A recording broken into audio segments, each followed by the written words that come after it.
Samarqand viloyatiga sayohatlashtirishimiz. Avtobusda beraman. Borib kelasizlar. Ana yoshlar yetakchisi seni olib borasan birga, xo'pmi?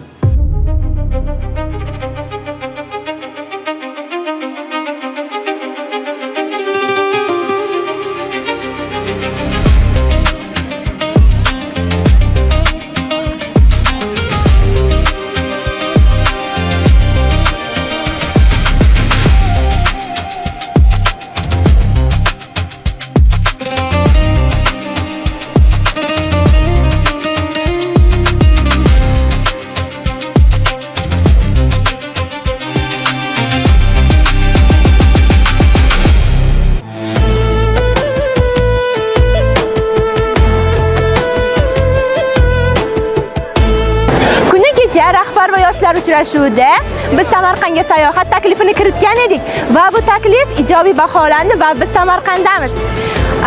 Davlatimiz rahbar tomonidan yaratilgan shunday imoratlar uchun tariximizni o'rganishga yaratilayotgan shart va sharoitlar uchun alohida rahmat aytamiz. Biz bugun Samarqanddaligimizdan butun sinfimiz, maktabimiz tomonidan tuman hokimimiz uchun ham tashakkur.